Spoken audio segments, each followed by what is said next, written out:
magic coming. Oh, there's magic coming. Oh, there's magic coming. Where you gonna be tonight? Oh, there's magic coming. There's magic coming. There's magic coming. Get ready for the rest of your life. Hello and welcome to SassafrasCast, a podcast full of witchy insights to help you lead your sassiest life. I am Rory Kelly, a tarot reader, singer-songwriter, and all-around personal growth nerd from Long Island, New York. In a minute, I will introduce my guest, and we will begin the Witchy Weather Report. But first, a shout-out to my patrons. If you didn't know, you can support this podcast at patreon.com/sassafrastarot for $1 a month or more and get access to cool perks for doing so. I record these episodes live, and my patrons get a private YouTube link before each one so that they can tune in for the live recording, hang out in the chat. Right now we've got Savannah and Grayson. Hi, Savannah and Grayson. Ask questions and get them answered in real time. They also get access to my Discord server where we talk about all things witchy and wonderful, and a shout out in each episode. Here we go. Thank you, Amanda Little, Patty Bell from SoulShepherd.love, Melissa Marie, Rachel Miller, Anti-Fragile Tarot, Grayson, Savannah Tillett, B from Whimsical Solace, Millie Orozco, Ruby Marchetti, Rebecca Jones, Brittany, Hannah Westlock, and Brittany Campbell. I am so grateful that you're in my world. I love the community that we share, and I love the conversations that we have. All right, without further ado, I would like to introduce you to my extra stunning, fabulous guest, Caitlin Liz Fisher. Caitlin Liz Fisher is many things. Many. Right? They're a coach. They are a creator of decks. They are an inspirational human. So those are the three, nouns and adjectives I want to use to describe you. But why don't you introduce us to you and tell us what your vibe is and what your passions are? Yes. On the spot. Hi. On the spot. I love it. No, I'm getting very practiced at just leading with my vibes. So I decided that I was going to start introducing myself as a tenacious and magnificent being. Yes.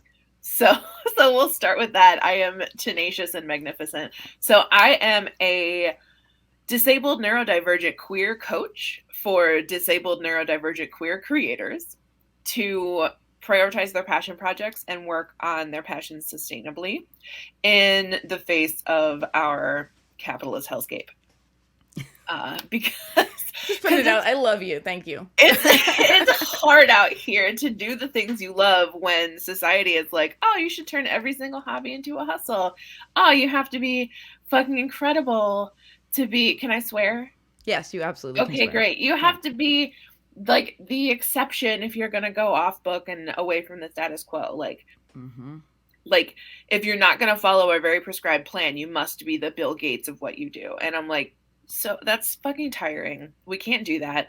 But I want people to have their little corner of the world and just shine their bright, shiny light without shame. So love that. That's my work. I'm also an author. I also can't stop being like, I should make an oracle deck. So I also made an oracle deck, which is what we're going to talk about today. Yeah, I make stuff and I help people make stuff. Absolutely love it. I do. You came up on my radar 6 months ago maybe, and I have been following you and just enjoying your stuff, and it has felt like you have felt like the perfect person to collaborate with, because I feel like we don't do the same things, but on the important stuff we agree. We are about creative humans, and we are about showing up for ourselves before we show up for the system, and yet finding ways to thrive within that system. And so I'm just profoundly here for it. Wait, hiccup count is at 1. I love it. Let's have a hiccup count. I wish I had a little a little bell. Yes, that would be really perfect to be oh wait, hang on. I know the sound effect I will use. There we go. Great. Yeah. Okay. Every time I have a random hiccup.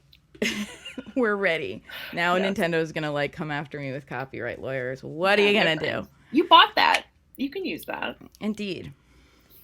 So we're gonna come to the Witchy Weather Report at this time, and I thought it would be really great to use your deck for the Witchy Weather Report and have you again put you on the spot and have you be the interpreter, So because exciting. you were generous enough to send me a copy of the Emerald Deck of Intuition. I really love it, and I would rather your wisdom as someone who has worked with it a lot longer than I have to be the one that pervades this episode. Sure. Because you literally made it. So you worked with it by definition the longest. Yes. Yeah, I sometimes I do consult the little book, but for most of them I'm able to just sort of brain it. To brain it. I love it. Yes. I want to say too, like as a tarot reader who occasionally teaches tarot, it's been a minute, but I have had like one-off tarot students and tarot classes. Like there's no shame in consulting the little book, you know. Like I like the idea of consulting our intuition, but then going like, yeah, let's also see what the book has to say, and allowing ourselves to arrive at a definition that makes sense for us. You know what I mean? Yeah. Especially because it's an oracle deck and it's not tarot. Like with Right. tarot, you can, if you're familiar with like the archetypes and the major arcana, and then the Right. You everything learn else, the like 78 cards once. yeah, the story, and so you're able to be like, okay, well, this Two of Swords doesn't look like my other Two of Swords, but I know what the Two of Swords means.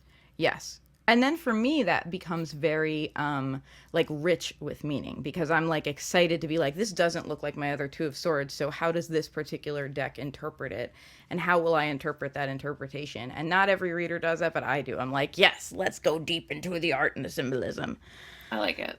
So, here's the Witchy Weather Report. If you're new to the podcast, this is the moment in the podcast, which is now a spin off. And like I do this on the last Saturday of every month, but this is just a little segment where I pull a tarot card, reflect on the synchronicity of the moment, and give everybody a piece of guidance for the month. So, our intent when we pull this card is basically like, what's the energy, what's the vibe we can bring to this month to knock it out of the park. And I will not be pulling a tarot card. I will be pulling a oracle card from the Emerald Deck of Intuition by, oh my gosh, Caitlin Liz Fisher. So I'm going to do a little bit of shuffling, and then I am going to pull a card, and then, Caitlin, I hope you will kind of share for us, like, let's make you our Oracle Deck Whisperer here and tell us, okay, so therefore, how can we knock this month out of the park? All right. Here's the card I have pulled. I have pulled Sorcerer. I will describe this card for Okay. folks not watching because we have this on video as well as audio. Sorcerer. We have a gold outline on an emerald background, which is friggin' lovely, by the way. I love the aesthetics of this deck. The word sorcerer also in gold. And then we have a white outline of a hand coming down, kind of like the Monty Python foot comes down, but a little more graceful and serious. And there's like around the hand's pointer finger, we see like just rays of power emanating.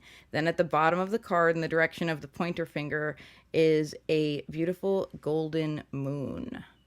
It is a crescent moon, and I always mix up what's waxing and waning. Is it waxing or waning? I Did want we to make a choice? say that's I coming know it's toward the opposite of what I fullness. think. Yeah, it's waxing, I think.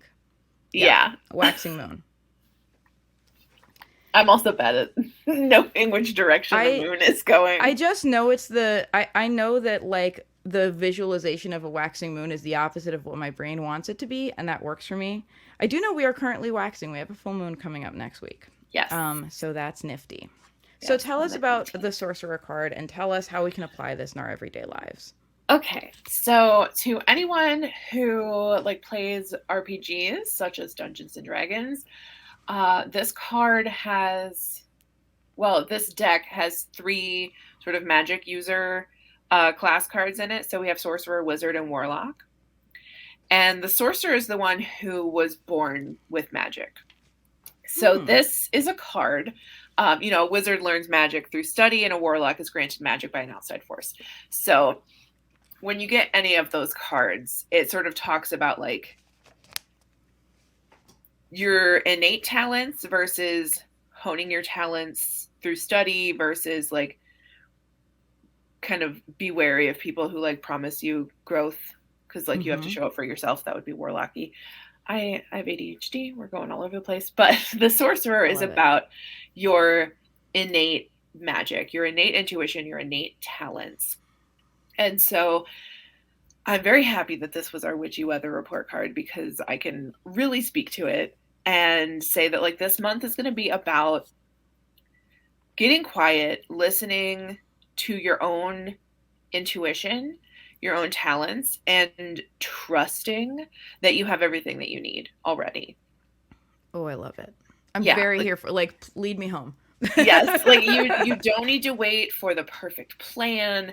You don't need to wait until everything is like all your ducks are in a perfect row. Like you have everything you need to take inspired action toward your next step within you right now. And that's what the Sorcerer is about. I love it. I appreciate you describing the three different magic classes, because I'll take a minute to define my terms. RPG, role playing game, D&D, Dungeons and Dragons. I too am like an RPG nerd and love to play D&D. And I have to say, like, I came to witchiness before I came to D&D. So I see like warlock, sorcerer, wizard, and I'm just like, the magic folks. So thank you for like determining like what's different. Like the sorcerer feels like it's about like claiming your birthright as opposed to Yes, it's very much like I like fucking have all the goodness that I need. Like, and yes, you can yeah. hone it, you can learn more, you can take steps, you can bring in mentorship and outside learning, but it's really about embracing that innate magic within you. I absolutely love it. I love it for my personal journey because I'm like self-centeredly, I'm like, yes, this is where I am right now. And I love that as a journey for us right now. I have to say, like the last couple months, so I do the Witchy Weather Report as like a standalone podcast the last Saturday of every month, and as well as like just pulling a card during each regular podcast, which comes out the second Sunday for patrons, second Monday for everybody else. And the last couple of things have been like, I'm sorry, a little bit bummery. It's been like, it's time to heal. You've had a rough go. Let's heal. You have to be strong and heal. And I'm just like, I'm I'm tired of healing.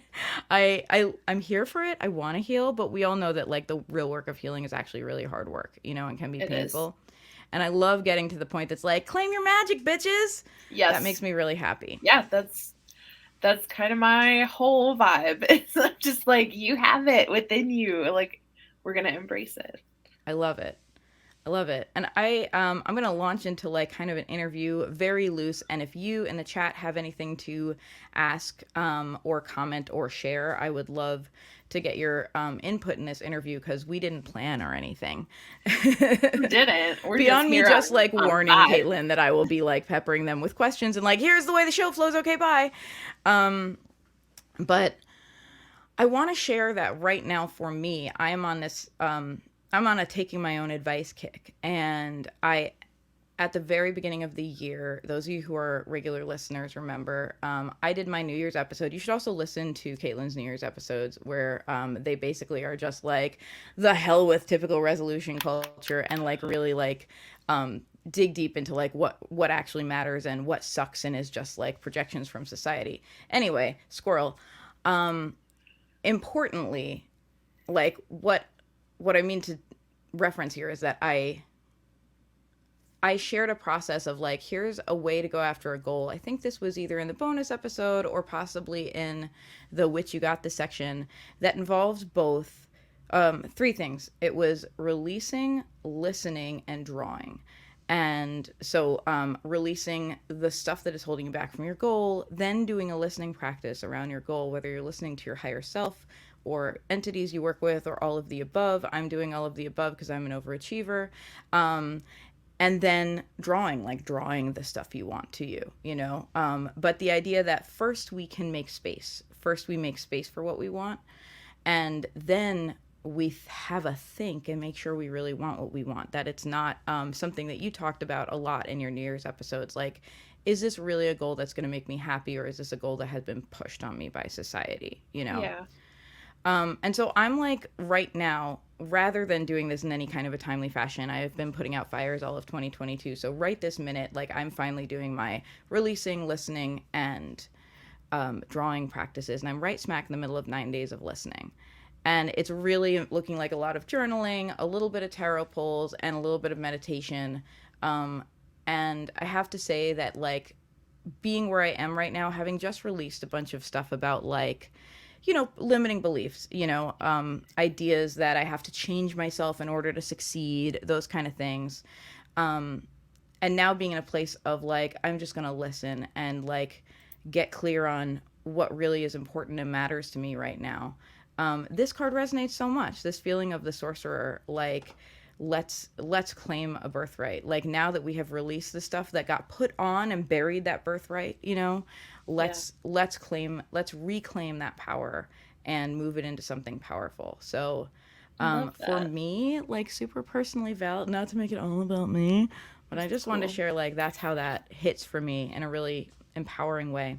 I'm also a tarot reader, and I know that when people give a read, like, giving a reading and getting no feedback feels like, did you like it though? Yeah. And it's okay. Like, it's not people's jobs to, I'm the one giving the reading. It's not their job to be like, yes, good job.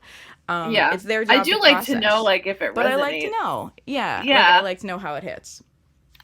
So let's dive in. I want to ask you many questions, Caitlin Fisher. First Okay. of all, I know you're also a fellow human who has quit their day job to pursue passion. So I Hmm. might start there. Sure. And I also am going to want to talk about the deck. I want to talk about your own coaching work and how this aligns with your journey. Because I'm very much, I am the kind of internet person I think you are too, who's like, I am not the guru teaching you. I'm the person going on the journey with you, and we're all in this Yes. together and we can Very all thrive much. together. So let's talk first of all about like the question I want to ask is, you left a day job in order to pursue like a more heart-centered path, and I want to ask you, like, what is that heart-centered path to you? Can you describe it and share what matters most to you that you're pursuing? Boy. Nothing Um, big or anything, just like your yeah, life's no, purpose. no big NBD. deal.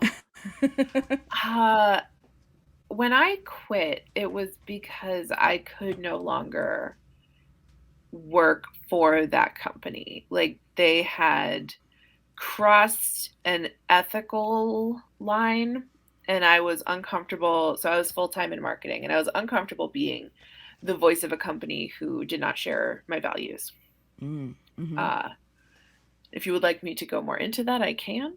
Uh, the No, I like it. I like that that's like, you didn't just quit to go after you. You quit because you were like, boundary. I'm not going to cross this Yes, boundary. yeah, and I kind of became like that, the problematic, I mean, as far as they know, woman.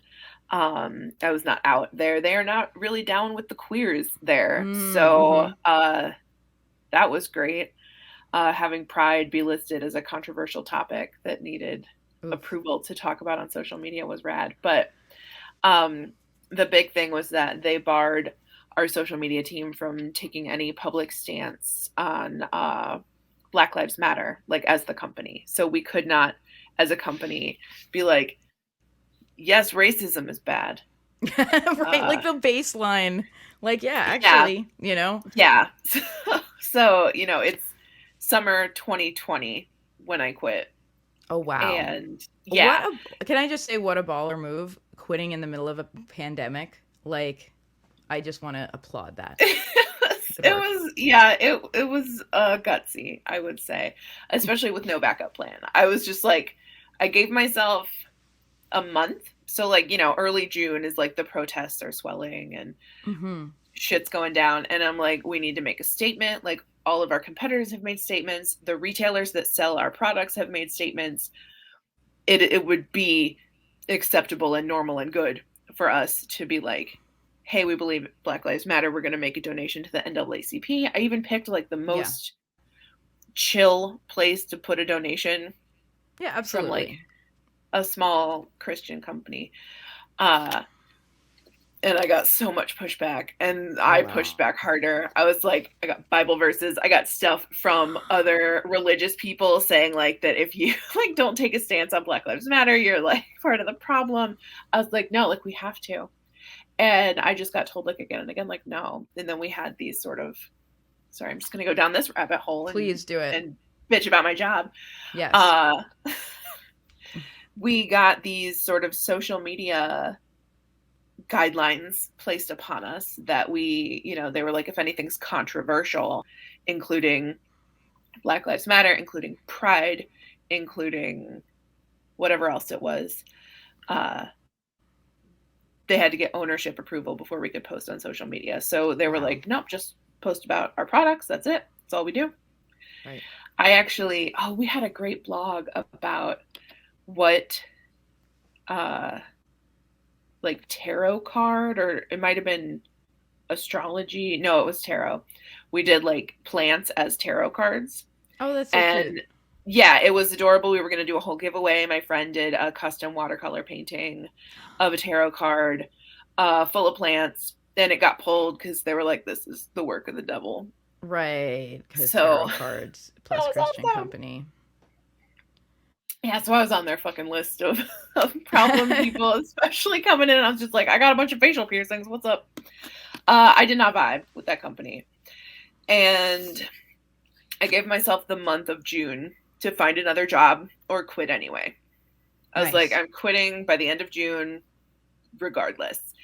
And that happened. I gave my notice. I did not have another job lined up. And so I just banked like as much as I could. Mm-hmm, I had a 4-week notice. So like I did give myself kind of a buffer so I could save money to live. Yeah, smart. And yeah, I thought it was pretty smart. Yeah. And I left at the end of July, kind of slept through August, and then found work with a nonprofit in September. Nice. And for a while I was like, I want to go into nonprofit communications. Like I want to take my marketing career and put it into nonprofit work to help, just to help. I wanted to work for someplace that was doing good in the world. So I freelanced for nonprofits for a while, and all the while I was sort of like building a coaching practice. I had a couple of clients. I didn't really have a specific like niche. It was mostly attracting writers because I'm an author. We're going to pick up number 2 coming. Nope, it went away. Okay. I was ready. Get the mushroom ready. I was ready for it. It's terrible. Like, I might also have to sneeze. I'm so sorry. You're allowed to How dare I have bodily, I know, like, absolutely sinuses. Unacceptable. This is a professional podcast and people should not know we have noses. No, there's no sinuses in this family. No. Like I say, we don't hustle in this family on my show. Okay. Which I'm looking at, by the way, like you sent me a "We Don't Hustle in This Family" sticker. It is like sitting on my bulletin board directly in front of me. So great. Thank you. That is a good reminder. Yes. Yeah. Oh, it is necessary for this workaholic. Yes. Yeah. We don't hustle. We can work hard. Yes, not the same thing. Agree. Yeah. Work hard, play hard. Rest hard. Rest hard. That's what I need is resting hard. Yeah. Resting is it's so hard because we are like programmed to think that we need to earn it. Yeah. Like no, you just literally need to rest because your body can't do all this shit all the time. Yeah, it's amazing, like our puritanical ideas of like if you haven't worked yourself to the point where you are literally experiencing problems, that rest is inappropriate. And it's like, I need to get that out of my brain. That's like not healthy. Yeah. It's like, no, rest is actually appropriate regularly, just like it's appropriate to wash your hands regularly. Like it's just a basic maintenance thing we should be doing. Right. Yeah. Anyway. Yeah. Anyway. So talk to me about kind of you now. At the beginning, you did not have a niche. And now I would say, like, you are Captain Nichey McNiche. So please, that's your formal title. I have gifted it to you. Excellent. I love it. Yes, Captain Nichey McNiche and the Emerald Deck of Intuition. Yes. Oh, my gosh. Yes. Like, there needs to be, like, now, like a children's cartoon about this, Yeah. And we meet Captain Nichey McNiche, and they are, like, fabulous. I think they're a pirate. Yeah, like maybe they dress a little bit like Drop Dead Fred or something. I don't know. But anyway, it's going to be great. So tell me what your journey was like. And I also want to pull in this comment real quick, which is that Grayson said, and if you're sick enough to be disabled, then rest is seen as lazy. Oh, yeah. Oh, yeah, for sure. So I have fibromyalgia. Mm-hmm. And like sometimes my body freaking hurts. And I'm also in recovery from eating disorder, and I used to think that like the pain in my body was my workouts working. Like so I just Mm. kept pushing through really quite a lot of pain. Then that was probably not helping matters at all. But Mm-hmm. sort of like grieving the loss of ability, because I used to run like half marathons. I used to be very active and very fitness oriented before I realized that that was actually my very trendy self harm. Mm-hmm. So I had to stop doing that. But now being someone who rests a lot and doesn't like exercise a lot, there's also a lot of fat phobia that goes into that, because it's like, oh, well, if you're fat, you should be exercising. Like, I'm like, Mm-hmm. I no, I refuse, Thank because you. I was really harming my body with over exercising, and also I am chronically fucking ill. So no. I just No, want to thank like you. underline how much strength that requires, because there's so much conditioning. There's so much conditioning about what makes a person a like when you're a marginalized identity, it's like you're the good marginalized identity or the bad marginalized identity. Yeah. And it's like as long as you are honestly like kind of betraying yourself, then you're the good one. And I just want to Yeah. like highlight how much pressure there is and how much strength it requires for you to be like, no, passing, Thank you. hard pass. Like, thank you. And I do try to like acknowledge my privilege a lot. Like, I know that I am white and I have had a much easier life because of that. But, you know, I'm also fat. I'm also disabled. I'm also queer. I'm also traumatized. Like, so I have a lot of not privilege as well. But I have a hard time being like, I'm marginalized because I'm disabled, Mm-hmm. because I know that I have a lot of privilege as well. So that's a weird space for me. I feel that, but I think we can be intersectional about it personally, Yeah. and you can feel free to disagree with me. You know, like I think we can have intersecting marginalized identities at the same time as knowing we have privileged ones too. Yeah. That's fair, and that's good, and something that I need to work on. Okay. Well, Awesome. sorry Great. to bring up your. We No, talked that's about my inner shit. Now we're talking about your inner shit. it's Welcome to fun. Welcome SassafrasCast. to SassafrasCast, where we do shadow work on the fly. I mean, yes, that is Live literally what we do here. in front of a studio audience. Yeah, Um, indeed, but it's a loving studio audience. Like my patrons are yes. the best humans in the world. Yeah, just thank you for bringing that up, Grayson. That's a very good point, that like rest is seen as lazy if you're not performing at optimal levels, let's say. So many air quotes, so Yeah, many. right. But Productivity as virtue. yes, I talk a lot about like productivity mindset on my podcast, hustle, all that. That's like my whole goal of my like general coaching practice is like to learn to do things slower and not Hmm. be ashamed of it. I love Like, it. that's why my program is called Passion Pacers, because I'm like, okay, your passion, but we have to go at a pace that's not going to put you in the gutter. Like, Right. Because you being in the cannot, gutter doesn't help. yeah, you can't die in a ditch for your art. That's not serving you or anyone else. Right. In fact, you could argue that that is a betrayal of your worth, of your self, Yeah. of your But calling. this programming that like you got to go fast, you got to do more. Mm-hmm.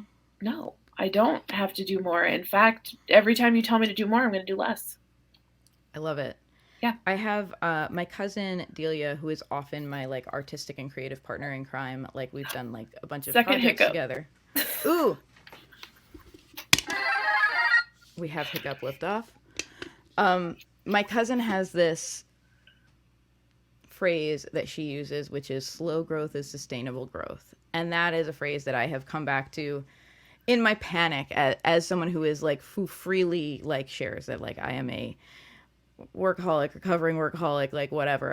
I have shit around work, and it's tricky because in part that is also like what has allowed me to be successful, is like overworking and self-sacrifice. And it's like, okay, what can success look like if I'm actually friggin' taking care of myself? And that's still a That's journey a for me, beautiful question. right? And I'm working on learning, and it's not because I necessarily believe it to be true or not true. I just am working on deciding that it's fucking true in my life. I'm working on learning that everything is better when you take care of yourself and you actually find strengths you didn't know were there, and things actually get easier and flow. And I talk a lot on this podcast about belief as a tool, and that's a useful belief to me, and I am choosing to like really push hard on that belief. So Yeah. that's where I'm at. Yeah, we do a lot of belief work in my coaching practice as well, because people will be like, they'll bring me a problem and I'm like, so what actually are you thinking in your head? Yeah. And then let's unpack that. Where does that come from? Who gave that to you? Because it's probably not yours. Right. Yeah. Society / your mom. With For me, a lot of adults it. who may have been trying to be even helpful and instead passed on some really toxic stuff. Yeah, it's tough. Like, I have compassion for my parents, but I also know that they harmed me, and those two things can coexist. Absolutely. Yes. Thank you for that, because we're in an era where it's very popular, and I'm not saying it's never relevant, but it's very popular that to kind of like decry anyone who has ever wronged you as a narcissist, like anyone who has ever, made you feel bad as an abuser. And there really are narcissists and really are abusers. And I think when we throw around the words, it limits how meaningful they are, and also doesn't acknowledge that there's like humanity, Yeah. and Like, I that, would definitely say that my parents abused me. I wouldn't necessarily call my dad an abuser. I think that he fell into a lot of toxic shit that mm-hmm, resulted in him abusing his children. mm-hmm, I would say my mom's an abuser, though. Like, fair. yeah, And there's that's, a distinction. yeah. And I think it's valid too to like suss it out. Like, I don't want people to feel like I can't call out abuse. I don't want that. Yeah. But I do, I want us to be able to also acknowledge that like hurt people, you know what I mean? And Yeah. if we so demonize the things that have harmed us, then when those things naturally come up in ourselves, because abused kids are more likely to be abusers, and because bullied kids are more likely to be bullies, et cetera, like when those things come up in ourselves, we have no space for them. We push them into our subconscious. We don't heal those parts of ourselves. So I think it's healthy to be like, we're all humans and we're muddling through. And yes, at the same time, also, we can be harmful. We have to own it, just Yeah. as we would expect someone who did it to us to own it. I hope we would expect that. Yeah. Anyway, Sure. sorry, Anyway, unexpected yeah, soapbox. it's okay. Also, this started with like the story to my niche, and then apparently I don't even know what got me off track, but it's fine. Okay, so my niche though. Yeah, tell us your Um, niche. yeah. So when I started, I was just sort of like, does anybody need a coach for anything? I was way undercharging for like spending an hour a week with people, and I have sort of grown. Like, everybody, I didn't mean to, but like everybody's either queer, neurodivergent, or disabled, like almost 100% of my clientele. And I'm That's just like, wonderful. how? Okay, I didn't mean for this, but it makes sense because I do my best work with clients who are like me, because like, I can't tell you how many times there's been reschedules and like, oh, I'm so sorry I was having a flare. I forgot it was Thursday. Like, we reschedule our meeting. And like, mainstream, I would say coaches would think like, you're not valuing your time. You're not valuing my time. You must not really care about your transformation. But to me, I'm like, you're fucking sick, man. Like, I'm sick too. There was one day I missed a client call and she was like, hey, did we have our meeting today? And I was like, I just forgot. And Yeah. there's this mutual forgiveness. And like, I hate admitting that I missed a client call, but like, she was cool and she had missed several. So, we get back to it because we're fucking chronically ill and we didn't have spoons that day. And being able to say, like, hey, I don't have spoons, to your coach who also knows what that means is way less scary than telling your neurotypical coach who's not autistic and doesn't have ADHD, like, oh, I'm so sorry, I forgot there was a day after Wednesday. Like, I thought it was Saturday. I didn't know what was happening. Like, you can't say that to everybody and they'll be like, of course. Are you free Monday at 2, you know? Yeah. So I think that plus the fact that neurodivergence and queers and the chronically ill tend to find each other on Facebook. Like, we just tend to make little pockets of internet. We curate. And so when I'm like, hey, I have a program for people to work on their passion at a sustainable pace, would you like to try it? A lot of the people who were like, yeah, I'd like to try that, especially with you, Caitlin, who I know, is your brain does the same fucked up shit my brain does. Not that and that's like that's why you can be so helpful, because you've been on the journey. Yes. I also have decided, I have chosen to step into this power, that the fact that I've spent my whole life like learning a little bit about a lot of stuff is very helpful for people, because I can help you get started on almost anything. Like, I know the framework. So if you want to write a book, I've written a book. I can help you write a book proposal. If you want to start streaming, I know several streamers. I have watched them go through it. I can help you find the resources to start streaming. If you're an artist, I can help you figure out how to start being an artist. Like, if you do business stuff and you need marketing help, I am your person for marketing help. I just have put together this whole varied career of stuff and realized, like, wait, I can help anybody do anything.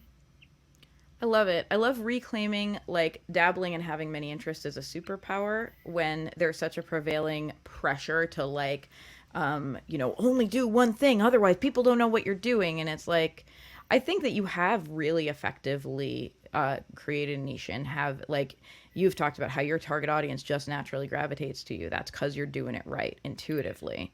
Yeah. But you're allowing yourself to, like, no, I don't have to be the expert in one thing. I can claim all my knowledge. Right. And some people are writing coaches, like they specifically coach writers to write their book. Some people are business coaches. They coach people to make more money in their business. I'm a creative coach. I love it. And creativity is fluid, and my coaching is fluid, because what you need day to day, week to week, month to month, quarter to quarter, year to year is going to change as your creative practice changes. Yeah. Yes. I'm like just sitting here like, yes, I have experienced that, and then remembering I'm supposed to be interviewing you. Thank you for speaking enough wisdom to make me just go like, oh,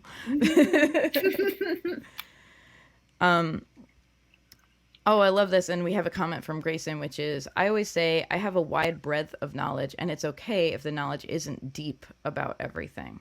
Yes, it really is. Like, it's totally cool to just know a little bit about lots of stuff. Like, it actually is really helpful. Like, it's a thriving tool, you know? It's great. Like, that's great for Jeopardy. That's great for trivia night. Like, I guess Jeopardy, you probably want to go like a little deeper, but Jeopardy is wild. Jeopardy is whatever. We don't need to get into Jeopardy, but like, I love knowing a little bit of stuff about a lot of stuff. Yeah. And it gives you a starting point. If you need to dig deeper, you at least are like, I have a clue about what to Google. Right. I have a clue about where to start. Also, I have noticed that so many people just have this sort of, I don't have all the information, therefore I cannot move forward. And I don't have that. I'm just like, I have to Google how to do this. I didn't know how to make an Oracle deck. I love that. I right. Googled Not how putting to off make success an until deck. some magical preparation point. Yeah. And we got a question from Savannah earlier about how many cards are in the Oracle deck and how long did it take me to create them. Good. Perfect transition. Because let's talk about perfect transition. Yes. 45 cards. Ooh, that's a nice number. Yeah, it's got 45 because the printer prints in sheets of 9. There you go. At first I had 42, I think. And then I added 3 more because I wanted to have the number from the printer. So the artwork is actually done by my friend Anne Marie. The front artwork. The back artwork, I made this in Canva. Nice. I fucking love I love that. Canva. Can we just like wait, I just want to you friggin' made an Oracle deck in Canva. I just want to like Yeah. honor the fact that Oh yeah. you didn't need to have like this deep like you didn't need like a years of experience with Photoshop. You didn't, need to like labor over everything and hand draw it. Like you made it in Canva. And it's beautiful. It's a lovely deck. Yes. Thank you. The card artwork itself is digitally drawn by my friend Anne Marie Lindsay. And this they started, yeah, that's the side I did in Canva because I was just Oh, like, that's the boop. canvas. Okay, so this is the card artwork. Yes. Okay.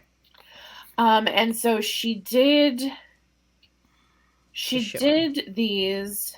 So the classes, so the things like barbarian, um, ranger, rogue, and then the backgrounds, which were like rebel, peacekeeper. Here's peacekeeper. It's this great, sweet little bird. Oh. She did these because she had just gotten into like iPad drawing. Like she got an iPad and got Procreate and was like, I want to start drawing. And she took my level up course. And I a little bit of background on the level up course. Yeah. gotta Sure. gotta start there to get back here. So this course started as level up your trauma recovery, and I wanted to discuss trauma recovery and the path to healing in the context of role playing character development and sort of campaign, as in like when you're level 1 everything's like hard and then Yeah. as you increase your level, so like say you have an abuser who's a level 4 and you're a level 1, like you're always going to lose that fight. There's a power differential. Yes, but when you start to level up, eventually you will surpass their level, assuming that your abuser is just kind of like, this works Stuck. for me, I'm just going to coast, I'm just going to stay here at level 4 forever. As many abusers do. Yes. So that was the context of the level up your trauma recovery and then the level up your boundaries course. So that was like level up 1.0 and 2.0. Now it's level up your creativity I because love I it. wanted to like bring it into kind of like my brand a little more. I love But all three of these though. Like I feel like that's also yeah, needed. they're really good. I have workbooks. I'll send you a workbook. Ooh. Yeah, please like I'm going to ask you to like share some links to stuff. Of Obviously, course. stuff that is publicly available and or where we can buy the things from Yes. you and put them in the show notes. I can do all of that. I have like a box of these decks still. So like those are for sale. I have the level up your creativity workbooks for sale. We got fun stuff going on. But so she just sort of drew the classes and the backgrounds and sent them to me and was like, I just like felt inspired from the course to draw these. And I immediately was like, Wow. I need to make an Oracle deck. Like that, just the idea was born. And we talked about it. And I'm like, can I hire you to do this art for me? Wow. And we did it in trade a bit. So she took level up 2.0, the boundaries one, in exchange for doing the artwork. Nice. And yeah, it was a nice little bartering thing because she wanted the course and I wanted the art, and perfect fit. And especially gave her like a little bit more insight. But we sort of like went back and forth developing it. My partner actually helped me write or like determine races, weapons, spells. And I didn't want to like just directly like rip off Dungeons and Dragons, Mm-hmm. mostly because I didn't want them to come after me. So I Valid. took like, with Mm-hmm. our little Nintendo thing. So I took like inspiration from common Dungeons and Dragons themes, but also things that were honestly pretty popular across like any RPG. So it's pretty like standard fantasy lore fare, Agreed. Yeah. which is lovely. And some of the artwork is just absolutely stunning. Like this is the monk card. Just to describe this, we've got like a tiger like playing with this beautiful golden sun ball thing. Am I getting that right? Because I'm like Yeah. looking at it on your screen. Yes. And Yeah. I love the animal interpretations of some of these like archetypes. Yeah, they're gorgeous. The human card I really love because the human card is about looking at things from multiple perspectives. And the cool thing was I didn't tell her what to draw at all. I just gave her the card title and the meaning and let her do whatever she wanted. So the human card is this sort of golden prism with multiple rays of light shining out of it. Oh, I love it. And it's honestly, it's one of my favorite cards. It's just beautiful, especially because, she could have drawn just a person. Yeah. But she didn't. She drew something that was indicative of humanity and how we look for different perspectives, ideally. Ideally. Maybe not Republicans, but yeah, they're just gorgeous. They're beautiful. So, yeah, these are beautiful cards. So, can you share with us a little bit more about, can you kind of give us a rundown, if you have such a rundown, ready for consumption in your brain, of like, what are the different kind of categories of these cards? And, like kind of what that means. Because I definitely feel like I know, and this is something as a role playing game player, that sometimes I can get mixed up between, for example, like kind of backgrounds and like callings, right? Like you can be whatever, a barbarian sorcerer, for example. You know what I mean? So talk to me about the different categories of your cards. Yes. Okay. I'm going to consult my tiny book. Please consult your tiny book, which is very cute, by the way. Yes, a little tiny book. Most tarot decks have a little white book, and you have a little green book, which I also designed in Canva. Nice. Love it. I also designed the box in Canva. So the printer that I used had like templates, like they had the box layout artwork, and I just imported that into Canva and dropped green over it and put my text where I wanted it. It is, I love it. TBH, and honestly, this doesn't bother me that much. Like I put it, my spacing was off a little bit. So you can see here, there's a website that says criticalhitrecovery.com. Mm-hmm. That is sort of like just folded over, and it's not perfect. The box is not perfect, and I don't care because I love these. They're great. Yeah. And who has anyone ever released a creative project that was 100% perfect? Right, especially like the first run. I was like, I just want these. I just want them to exist. Yeah. So that's what we got. But different types of cards. So the class cards, which is like barbarian, bard, cleric, that's how you present yourself and engage with the world. They represent a deep part of yourself that you need to honor. So if that comes up in a reading, for instance, we got Sorcerer. The Sorcerer represents like that deep inner knowing, confidence, innate talent that really it's time to like stop hiding and start honoring. Mm-hmm. The background cards, and this includes peacekeeper, academic. These backgrounds are specific to my level up course, so they're not going to be typical RPG backgrounds. But these cards represent the way that your past has shaped you and how your past has shaped your current perception. So if you get a background card that might be speaking to, like if you're doing a reading about a conflict that you're having and you pull a background card, that might be telling you that your past is projecting something onto this other person that may not actually be their intention. Mm-hmm. Right. So because I'm the peacekeeper or whatever, I'm seeing it through a certain lens. Yes. So that's a perfect way to say it. Like this is like the lens that you're seeing something through. The race cards, but oh man, didn't even think of it. I know. Right. It's tricky, and I want to like clarify for people that like the word race in like sci-fi and role playing is like really different than our relationship with race, like, right? At this moment in time species. In America. Yeah.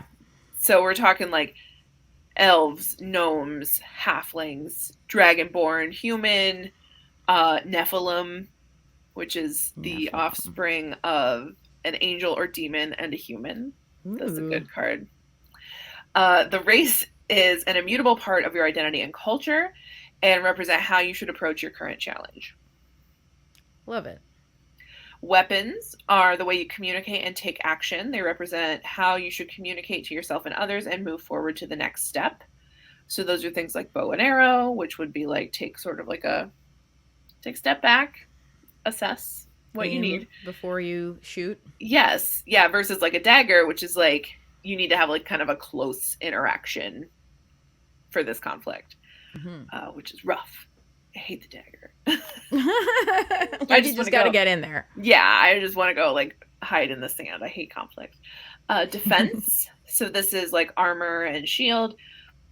The defenses and boundaries you put up against others. These cards represent the ways you keep yourself safe. And then spell cards represent the self care you need. So these are like intuitive magical rituals. Mm-hmm. So those are the meanings of all the different cards. They do have slightly differently colored borders to indicate the different categories. So like spell cards have a white border.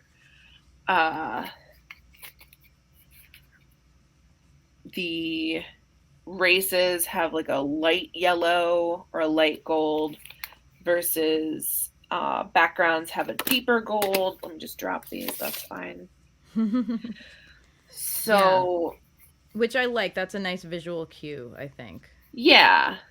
Unfortunately, there's like 3 different shades of yellow, so you have to like really learn it. But So that's actually, I love this because it's deeply complex, but I think accessible. Like in the moment, I can like do a spread for myself, which by the way, spoiler alert, that's what I will be doing for the bonus episode. There are a couple of recommended spreads in this book, and I will be literally pulling a couple spreads for myself and being like, let me use this deck in practice and share what that's about because we're all card nerds here. So I think that'll be fun. I can get into it without necessarily having a background in role playing games, without necessarily having studied your deck very thoroughly. I can be like, okay, and get a depth, like a wealth of information that I suspect. And this makes me think of the Lenormand decks. I don't know if you're familiar with that I system. am not. It is an oracle system that has, I want to say, 32 cards in it.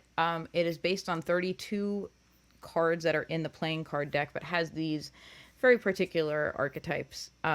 Like Park is one of the archetypes, and like this deck, there's like different, like there's people, there's locations, there's concepts, right? There's like key, heart, child, you know. So it is really a deck of archetypes, and it can be very direct and at the same time can be incredibly multidimensional. You can do a reading and be like, I understand what is being said here fairly quickly. And if you are me and you tend to dive way too deep into everything, I think that's the academic background. Then you can find layer upon layer upon layer of meaning, which I really sense that coming from your cards. Like you can go as deep as you feel comfortable with that day. Absolutely. And you can also totally go off book. So, for instance, like I have the protector card here, like on top of my deck. So, the protector is a background that basically says your role throughout your life has been to like step in and stand up to people. But the image is also a hand holding an egg. So, this could literally speak to. I actually did a reading for someone at a con I went to, and without knowing anything about her, I pulled this as her past card, and she had done. She was a lawyer for survivors of human trafficking. Like, Oh, how wow. much more protector are you going to get than that? Like, Yeah. so this could speak to career. This could speak to like pregnancy. This could speak to like so many different things. Um, I love that. It so makes me yeah, go think when off I first book. saw it of like nurturing creativity, you know, like Yeah, nurturing a fledgling idea that is delicate when it first comes into being and you have to protect it. yeah. So I love that. Like these were written from a place of like boundary work and intuition and like learning to sort of trust your gut, but they can mean anything. I really resonate with that. And in general, becoming a D&D nerd has changed my vocabulary around certain things. I remember seeing a meme that went around like a couple of years ago about how somebody's therapist like actually learned the different classes of D&D because it was like the language that they were speaking, just so that they could have these functional conversations because it is very like it is a very functional language. Mm-hmm. It was made to mimic reality and turn it into something that was kind of more like measurable and repeatable, you know, right? Like, okay, we roll a die to represent like the element of chance and stuff like that. And I will go around and say like I will like I don't know, like get out of bed and stub my toe and be like, I rolled a 1 on that one. Yeah. And like that has become common parlance in my household, and has also like affected the way I see the world. In some ways it lets me detach from, like certain outcomes a little bit, because it's like, okay, well, the dice gods aren't with me today. Yeah, But that's how the Level Up program also speaks about like those conflicts with an abuser, and that like it's not your fault. Like you mm, just, even if you roll high, like when your abuser is that much higher of a level, like they can hit you way easier than you can hit them. Like there's actually a little combat roll exercise mm, in the workbook and everything. So, and then also, even as you're healing, even as you're building those boundaries, they can still roll a 20. yeah. They can still get under your skin. And that doesn't mean that all your healing was useless or wasted time or anything. It doesn't mean that you're not still healing. It just means like they got a lucky shot. I think I really admire and appreciate the complexity of this deck and of role playing games in general, which I think can be a turnoff for some people. Some people are like, that's a lot to learn, it's a lot of a framework to understand. But I feel it honors the complexity of life, right? The truth is that, like, relationships, um, including traumatic and abusive relationships, are not these like black and white, easily categorizable things like perhaps you would see in a Lifetime movie. They're like, it's multi-layered, it's multidimensional. There are times when, even though you are the victim of abuse, you are going to do something that is outside your integrity and still want to work on that. And there are times when there will be a balance in power, and it will be temporary, and there are so many different things that go into that. And I appreciate digging into that layer of complexity, because I think it takes a lot off of people's shoulders. It doesn't have an end game of everything is my problem and my fault. Yeah. Yeah, for sure. So I love your deck. Like I said in the bonus episode, if you're a patron, $5 and up patron, you'll be getting a bonus episode where I literally go through some of these readings that are in your deck. And let me actually, where are those? I want to like They're just at the share a very couple of back. those. They're in the very back. Okay. Yeah, I actually, there's only You have, two in here. yeah. So you have the one that I absolutely love is you have a spread for inner child healing. And it really, I like it because it's like, well, I don't know, like my inner child needs some love. But also because that's not a one and done thing, right? Like your inner child isn't like, cool, I'm healed now, I'm good. Like, Right. let's go play in a park. We find these different aspects and these different wounds that just come up through living. And so this is a spread that can be very different as you evolve and as you grow, and be useful again and again and again. And then we have this really particular spread of like how to reframe a thought, which I love. I love distilling the work of, you know, like cognitive behavioral therapy, and like I like identifying and detaching from our thoughts so that we can, like identify if they're helpful for us in the form of like doing something cool and witchy. That makes me really happy. Yes. So I just had hiccup number 3. Oh, okay. Here we go. I don't want to fall down on my job here. I like, now this is like fun. Now I'm like, okay, I Yeah. have to celebrate the hiccups. Yeah. I think we should be So good. That's like one every like 20 minutes though. Dang. many a hiccup. Penny. Yes. I'm here for it. Caitlin Fisher and the Emerald Deck of Intuition. Passion pacing their hiccups. You know what? That is, you're pacing your hiccups. You don't Yep. need a million hiccups. Nope. Just one every 20 Just minutes one is every good. 20 minutes until I die. Oh, gosh. So, I would love to, if anyone has any other questions or comments about this. Oh, I see a couple comments. I would love to do that. And then we'll move into which you got this, because I know you had some cool practical insights to share. Yeah. So, I want to share a couple of comments that I think are really important. First of all, Grayson says, not every moment with an abuser is a bad experience. I speak from lived experience here. That really speaks to that complexity.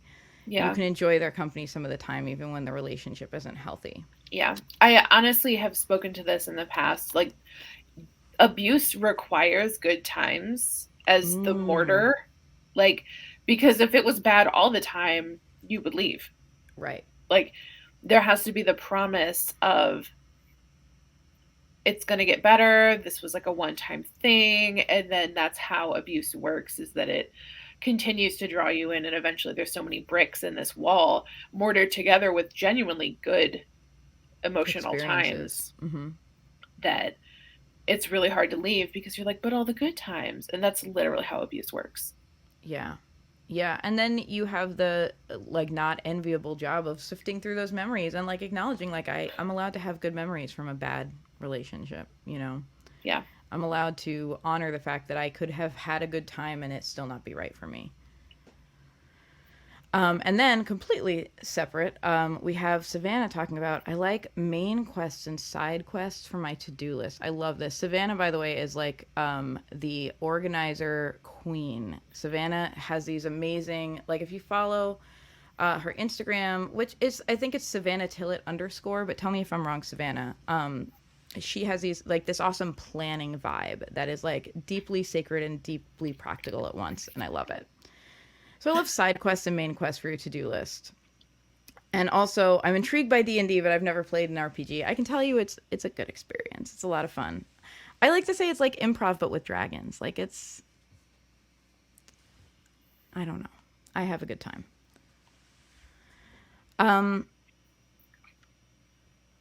Oh, Savannah says, yes, you were right. So Savannah Tillett _ on Instagram. I just followed Savannah. Oh, yay. Thank you. So that is the Emerald Deck of Intuition. We talked a little bit too about your coaching practice, which I think I'm really glad for that because, like I said, I think you and I have communities that intersect, although we do different things. And so I'm really glad to be able to like share you with my community because that's how I like to be. I like to be like, look, guys, something new and wonderful. Yes. So yeah, I love it. I appreciate it. Okay, my hiccup. You're in the lead. I'm in the lead. In totality, if we're viewing this as a collaborative process, we're at 4 hiccups right now. Yes. We can collaborate on hiccups. Thank you.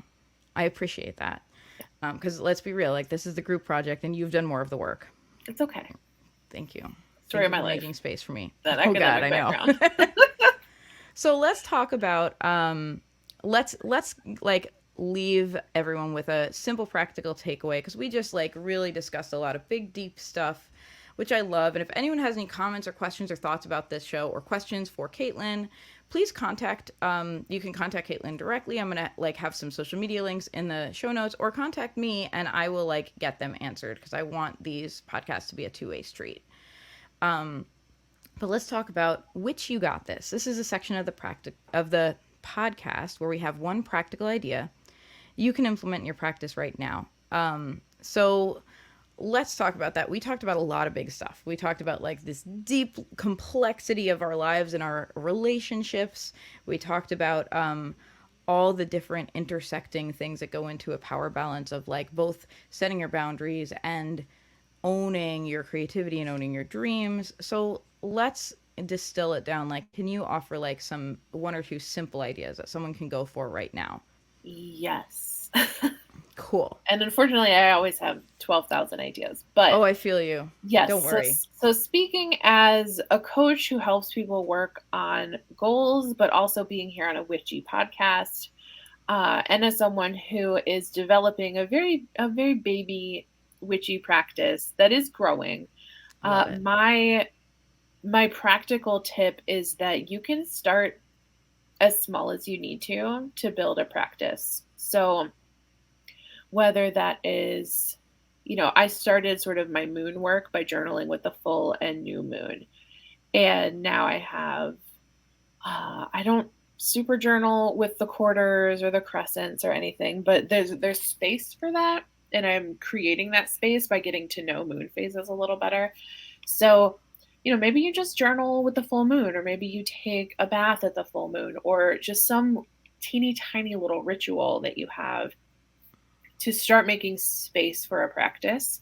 And this could also look like pulling one card in the morning and just sort of thinking about that card during the day, how it pops up for you, maybe reflecting on it at the end of the day, and just getting in that practice of doing an intuitive card pull. So these can be little teeny baby things. I love it. I love baby steps towards creating something grander. Because I think what I've found, and what you probably have found as well in yourself and with your clients, is that naturally it unfolds. You start with the one little thing, and it's the gateway drug.